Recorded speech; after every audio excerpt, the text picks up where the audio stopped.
ایک بار ایک جنگل میں شیر رہا کرتا تھا۔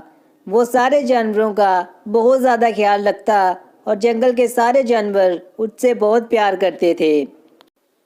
اسی جنگل میں ایک باغ بھی رہا کرتا تھا جو کہ اس شیر سے بہت زیادہ نفرت کرتا تھا اور ہمیشہ یہی کوشش کرتا کہ کسی طرح اس کو مار کر اس جنگل پر راج کر سکے۔ ایک دن اس کے ذہن میں ایک خیال آیا اور وہ بھاگتا بھاگتا لومڑی کے پاس جا پہنچا۔ باغ نے لومڑی سے کہا کہ اگر وہ شیر کو راستے سے ہٹانے کے لیے اس کی مدد کرے تو وہ اس کو بہت زیادہ کھانے کو دے گا اور جنگل میں اس کا بہت ہی اعلیٰ مقام رکھے گا۔ لومڑی نے کہا کہ تم جانتے ہو کہ شیر کو مارنا کتنا زیادہ مشکل ہے۔ تو باغ نے کہا کہ تم صحیح کہہ رہی ہو، لیکن یہ تمہارے لیے بالکل بھی مشکل نہیں ہے، تم یہ کام آسانی سے کر سکتی ہو۔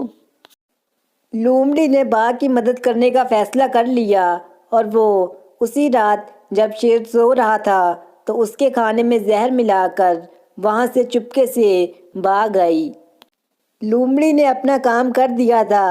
اب باغ بہت زیادہ خوش تھا اور جیسے ہی اگلی صبح ہوئی تو باغ نے سوچا کہ اب تک تو شیر نے کھانا کھا لیا ہوگا اور اس کا کام تمام ہو گیا ہوگا۔ اب وہ جا کر جنگل میں اپنی بادشاہت کا اعلان کر سکتا ہے، اور وہ اسی خوشی میں دوڑتا دوڑتا شیر کی غار کی طرف جانے لگا۔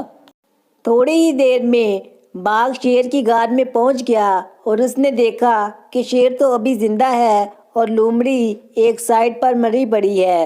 یہ دیکھ کر باغ بہت زیادہ گھبرا گیا اور ڈر گیا۔